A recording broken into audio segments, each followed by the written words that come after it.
everyone. I am so glad you decided to watch Ingrid's World. My name is Ingrid Paris Hicklin, and I am fortunate to serve as a host and executive producer of Ingrid's World. Well, on this show, meet Ravi Cooper, who serves as District Governor for Rotary District 7610.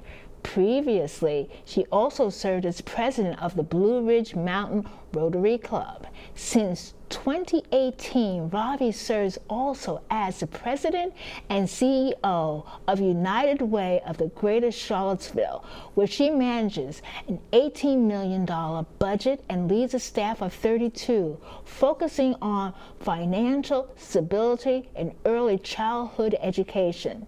She holds a communications degree from George Mason University, an advanced management certificate from UVA Darden School of Business, and in 2025, Ravi Cooper was named Charlottesville Regional Chamber of Commerce Business Leader of the Year.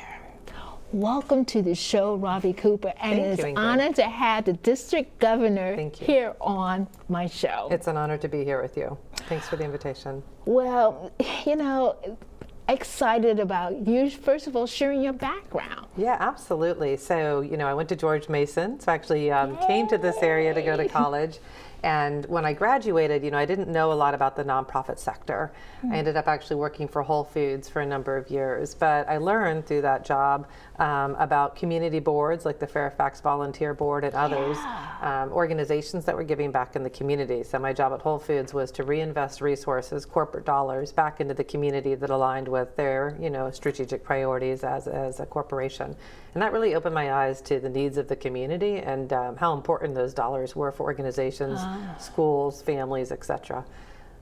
So fast forward to about 8 years ago, I was living in Charlottesville, and the opportunity came along to interview for the United Way of Greater Charlottesville, which really combined a lot of my lifetime passions around accessibility, both in education, affordable housing, being able to have home ownership and financial literacy, and community health, so health prevention and access to community health. And so I interviewed for the position and was fortunate enough to be offered that role. And that really just, broadened the platform that I had to be able to bring organizations together, to reinvest resources in community, and to really move the needle for families in need. And it also really dovetailed nicely with my sort of work in the Rotary organization, which is an international service organization. I'd been asked to be club president in 2019, 2020. Trying time, it was COVID, and we got through that time. And there was a lot of course, need, not only in Central Virginia, but across the country at the time, families struggling with the impacts of COVID financially as well as health-wise. So we had seen a lot of people lose their jobs, and companies were laying off, and so it was a really, really tough time. And so I was club president, and I was a new CEO at United Way at that time, so it was a tough time. But you learn some important lessons about that. You learn to kind of keep your head and stay calm, cool, and collected, and really keep the bigger vision in front of you, which is that you're there to lead people in your organization and in your community to be able to make a difference. And so that was really important at the time. And we ended up investing over $12 million in CARES Act funding for our city and our county at the time. Wow. It was really impactful. I was also asked to become an assistant governor in Rotary around that time, and then eventually emerging leader. So I was able to continue to kind of grow my volunteer work with the Rotary Network. And so here today, I'm district governor and have been at the United Way almost 8 years. We've grown the staff significantly and the impact. We're very proud to have a partnership with the Virginia Early Childhood Foundation. We deploy about 12-13 million in scholarships across Central Virginia to help families access quality full-day, full-week childcare so that they can work and their children can have childcare. The money originally originates from Virginia Department of Education, so it continues to be a really important aspect of my own personal mission, is to make sure that young children from underserved communities can get access to education. So critical. So it's exciting. It's an exciting time to be able to be in leadership roles at both organizations, and they blend really well together. And they blend well together. They really serve, my own sort of personal goals. So the purpose and power of Rotary, let's say that no one knows about Rotary, and so Tell us about Rotary. Yeah, I talk about purpose and power. Thinking back to those Whole Food days, I did a lot of big events across sort of the Virginia, Maryland, D.C. area. I met a lot of folks back then. I was still in my late 20s, and I would often hear from people that they had a job they enjoyed and a family, but they were lacking that purpose. They didn't really feel like they had found a way to maybe get back in their community or sort of have a legacy project that was meaningful for them. And so I always talk about Rotary is that platform where you can either find your purpose or you can find others who will support the purpose that you've already identified for yourself. And so, really for me, it's about coming together and having a community of people that want to give back. And Rotary is an incredible network. We have over 2,000 Rotarians in our district, and all of them have been in interesting career roles and interesting, things that they've done in their lives. And they all have this sort of similar attitude about wanting to serve community in a collaborative way. So it's a fellowship opportunity too. You're not just there on your own. You found a purpose that you really is meaningful to you. We have people that, for example, want to do literacy initiatives. That's part of one of Rotary's international focuses. And so they're able to volunteer in the school systems. They're able to work with children, maybe English as a second language, or they're coming from a home where they don't have access to books or folks to read to them at home. And so they can do a volunteer outreach program just on literacy. And they do it together. There's a fellowship component of being a Rotarian. You're not just serving on your own, you're serving together. And you're also creating a more compassionate world through acts of service. And that's really important, I think, in this day and age for people to know that there is a platform, there is an organization where they can get involved and have that fellowship and be able to give back and be able to create and be an example of a more compassionate world. So those are all things that are really meaningful to me about the Rotary platform. Yes, definitely. So in terms of the mission and the vision, tell us more about that too. Yeah, I love the vision of Rotary International. It's really about people coming together and through shared service being able to make a difference and take action, not only in a global community, not only in a local community, but in themselves. And that really is the essence of the Rotary experience. We join the organization called Rotary, but there's that moment, that special spark where you become a Rotarian, and it's a verb, it's an action word, because you become a person of action. And it's a transformation that's both internal, but you get to explore in an external way in fellowship with others. And it's that moment that you realize that giving back and making sure you benefit somebody else's life is one of the most significant and amazing things that you can do during your lifetime.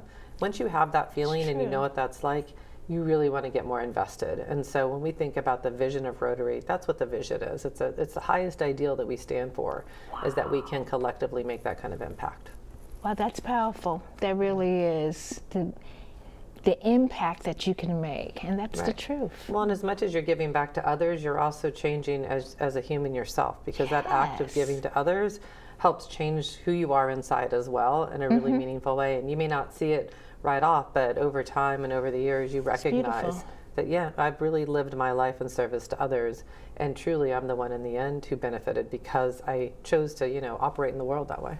And that's beautiful. Tell our viewers what the model is. The model for Rotary is? Well, the model for Rotary, is really about figuring out the way that you want to serve. And I think people think of civic engagement and civic organizations maybe as, joining the local chamber. And that's important, but that's a business community. And, I think the thing that really sets Rotary aside is that it's a civic engagement opportunity. So you're joining because you're looking at what are the needs of my community and how can I make a difference in solving some of those issues collaboratively with others. And by others, it can be other nonprofits, it can be other businesses, it can be the school system, a local university. It's really unlimited in terms of the partnership potential and the power that you have to use that platform for good. I'll share an example of Matthews County. It's part of our district, so it's down around the northern neck at the very tip there, and they don't have clean drinking water in their community. And people really, struggle and sometimes have to drive 15, 20 miles to be able to purchase water to bring home to be able to drink in their home. And so Matthews has worked on what we call a global grant utilizing funds from the Rotary Foundation. And it was a reverse global grant. Members of clubs over in India and other countries have contributed money back to the U.S. to the Matthews Club, including about 15 other Rotary clubs across our district have all contributed $500 each to be able to raise what's now amounted to almost $100,000 to build 6 or 8 wells across Matthews County. Okay. And those are wells where people now can drive up, pull up, and fill up, water for free that's clean, that they can drink, that they can take home. So an example of one club of about 50 members figuring out how to bring clean water to their neighborhood here in the state of Virginia. They also saw that they didn't have a quality child care center. They had no child care in Matthews County. And so the local YMCA worked with them. They raised $35,000. They do a big annual oyster roast. It's Matthews, so they're on the waterway. Love it. They harvest 10,000 oysters and do an oyster roast every fall. But they raised enough money to build a child care center, and now they have quality child care at their local YMCA, so people can work, and it contributes to workforce development, employment, but also ensures children are getting that quality experience. So when they get to kindergarten, they're ready to learn with their peers. So that's the power of one Rotary Club, and I think it tells the story That's one Rotary Club that did that. One Rotary Club in our district. Yeah. That's powerful. 1 out of 50. So one out of 50. So that's a perfect segue. So tell us about District 7610. Yeah, absolutely. The location. Yeah, so we actually have 51 clubs, and then we have what we call Rotaract clubs. We have 4 Rotaract clubs. So clubs are dispersed in all of the cities across the central and northern part of Virginia. Now there are other districts that also have clubs. So Virginia has 3 districts altogether, but in our district alone we have 50. And everything from Loudoun County all the way up to Alexandria, Mount Vernon, down to Charlottesville, Orange, Lake Anna, Stafford, Fredericksburg, and then all the way down to Tappahannock, Gloucester, Matthews, Northern Neck area. So it's a pretty big district. I like to think that we have a real diverse topography. We have everything from mountains in the Blue Ridge out to the coastal areas of the Chesapeake, and then back up to the Potomac River and the DC sort of line DC area. So it's a really, really excellent district, and really give people a chance to meet people from all different types of backgrounds and all different types of communities. So you can be in a very big city environment in Alexandria with a club with 100 members, or you can go down to Orange, Virginia, or Louisa, and maybe be in a club of 15, 20 members. So very diverse district that we enjoy here in 7610. Go to 100 to 15. Yep. That's and some beautiful. people meet in country clubs. They have really formal experiences, and they meet every week for breakfast or lunch. And other clubs meet in a restaurant. It's really informal and it's very social. Some clubs meet just to do service projects together in a social hour. So there is no right way to do Rotary. It's really about coming together and that shared purpose to give back and serve community. So different clubs do it differently, and we always encourage people to figure out what the right fit is for them. Some people are working and have young families, and their weekends are tied up, but there is something for everybody.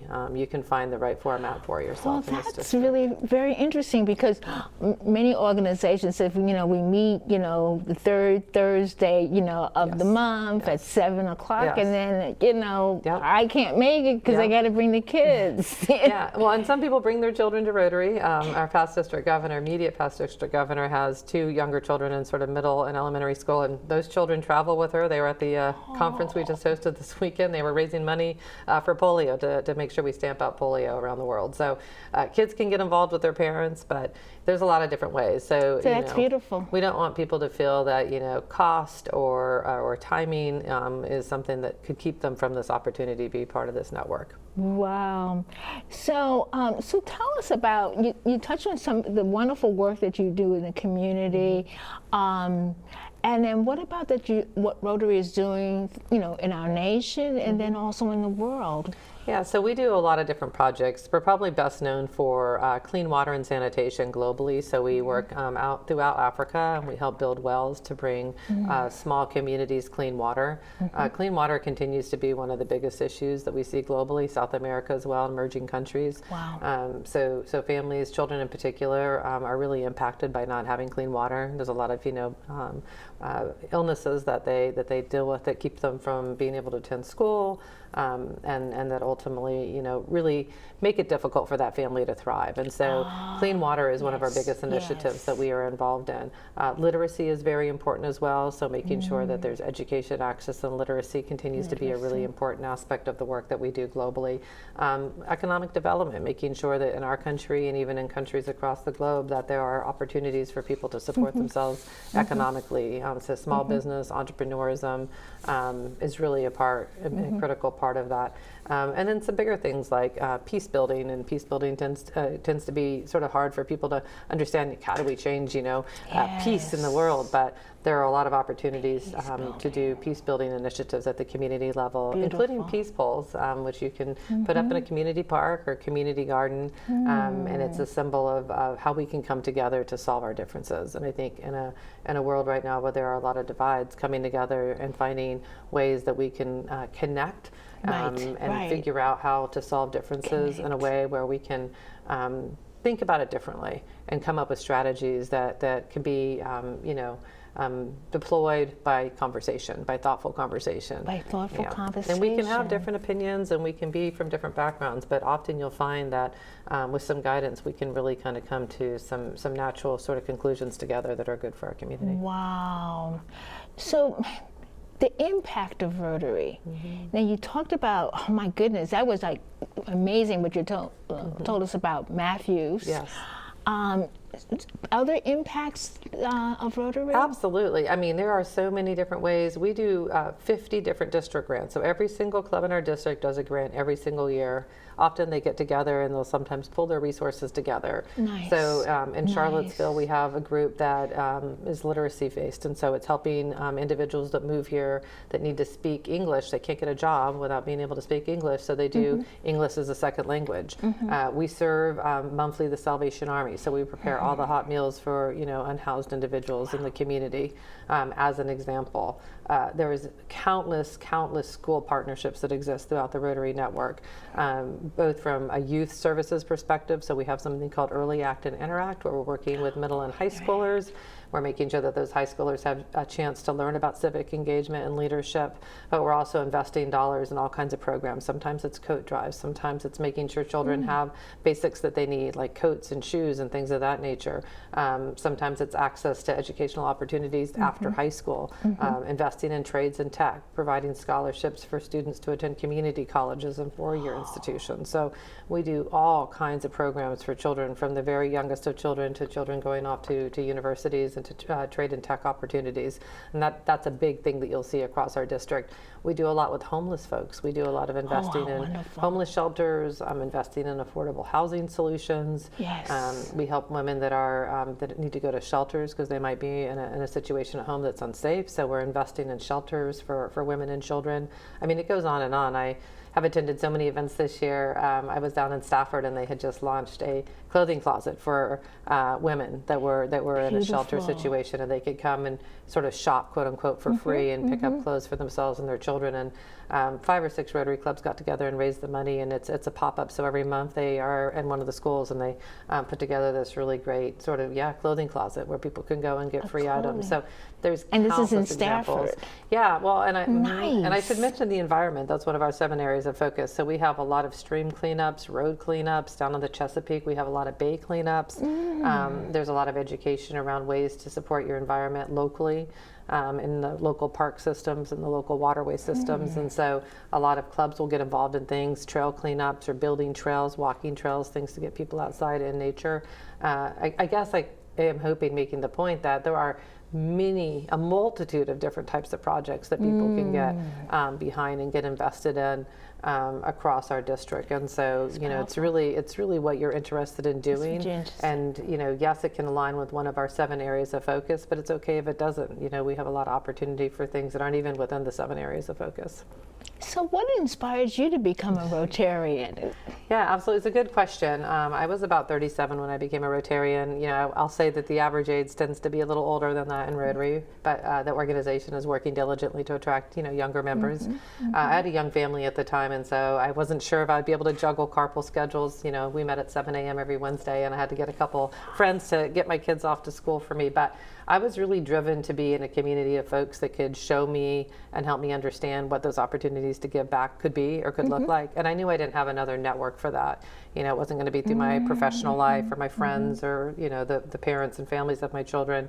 So I was really looking for a community that had those shared values, and Rotary really provided that to me. Rotary provided and it's not just the service, it's the fellowship, and we bring in program speakers every week. So I really wanted to learn more about my community, and I wanted to hear from different leaders from different areas of the community, and I knew that would be a way to really get connected and plugged in. And you know, I believe in the saying, you know, bloom where you're planted, right? Find a way to give back and bloom where you're planted. So the best way to do that is to be in a civic organization where you get that level of exposure.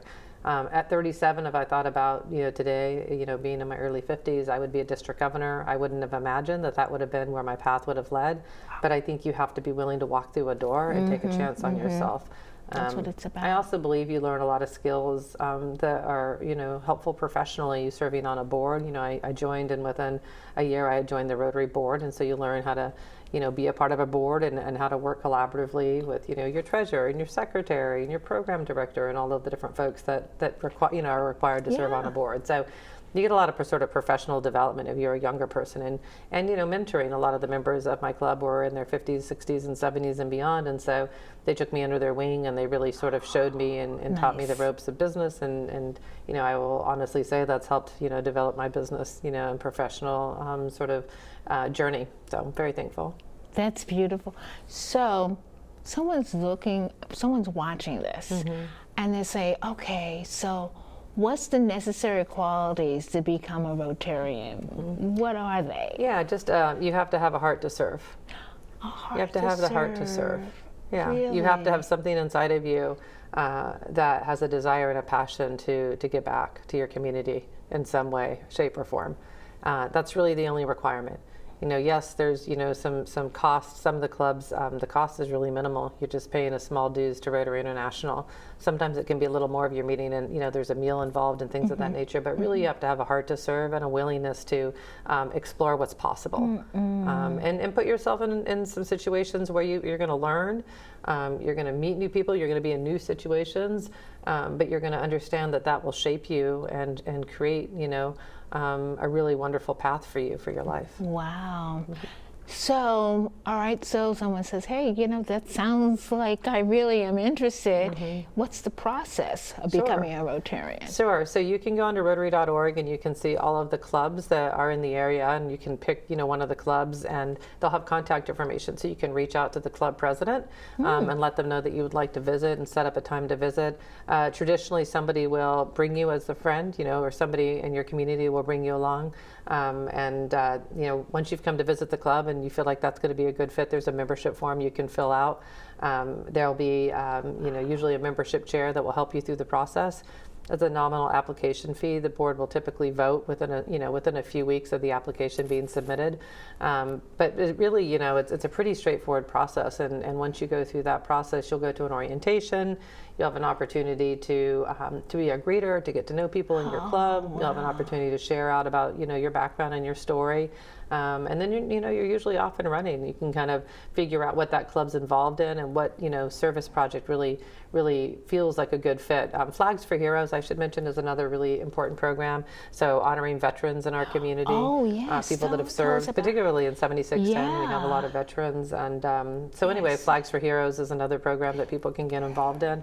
But if you go onto Rotary.org, you can see the major things that we're involved in, and you'll learn more about the Rotary Foundation, which is part of Rotary International. It's the arm that you know, we give to help support all of the service projects we've been talking about today. So service projects happen locally, but they also happen, you know, globally. We also have global scholarship programs where we send students around the world to pursue different degree programs that align with the 7 areas of focus. So there's all kinds of ways, you know, that you can get involved once you become a member of Rotary. Oh, well, that's inspiring. So it seems like if you have a desire, as you said, to serve, correct, then that's like the perfect There's a platform place. for you. There's a platform. Yeah. Sometimes people have heard about us because of polio. So we've been the largest organization internationally to invest in polio eradication, and we've partnered with Bill Gates. So he, you know, matches the funds that we invest. He'll match those funds through the Gates Foundation. And so people sometimes say polio, that's not a thing. Well, not in our country, but it continues to be an issue in other parts of the world. Afghanistan, for example, being one of them. And we've learned that when we aren't doing those vaccinations globally, we start to see those hotspots pop up quickly, and it's a debilitating disease. And we have a lot of members of our Rotary organization right here in Virginia who, as children, got polio and are still dealing with the effects of it to this day. And when I go to international conferences, I've met people from different parts of the country. I've met this one man from India, actually, who's completely disabled. He cannot walk because of polio, and he's in his early 30s. He was adopted by a family in Canada, and he now does a lot of international speaking about polio. But he was able to ride this bike that they retrofitted across all of Canada and raise awareness. So pretty incredible individual. But those are the kinds of people you meet in Rotary. Those are the kinds of people that you meet. People that are doing this really incredible stuff. It's just a beautiful thing. It's literally a beautiful thing. Yeah, I'm amazed every day. It really is. As a district governor, you go down to what they call International Assembly. So it's a 1-week training before you become governor, and you meet literally 550 other district governors and their significant others, and you sit down at a table to share a meal, and you're sitting there with people from almost every continent in the world. We have over 170 countries represented in the Rotary Network, 1.3 million Rotarians, over 33,000 clubs. So there's so much opportunity to meet incredible people everywhere that share this motto of service above self. Well, I just can't thank you enough. An honor and a privilege to have you on Ingrid's World and talk about Rotary, and I like to say the power of Rotary. Yeah, it's the power of Rotary in the network. It's the power of Rotary. It's a powerful opportunity both for your own journey as a person, but it's also a powerful journey to be involved in at the community level and at the global level. Well, thank you for an amazing interview. Thank you. This was an in-depth conversation about Rotary and something to consider, you know, and full disclosure, I'm a Rotarian, so, and I've loved every part of my commitment to, you know, to service. My inspirational quote is from Paul Harris, the founder of Rotary. Whatever Rotary may mean to us, to the world, it will be known by the results it achieves. Ingrid's World can also now be seen live stream on Channel 10 at our website. Find Ingrid's World viewing schedule on ingridsworld.org.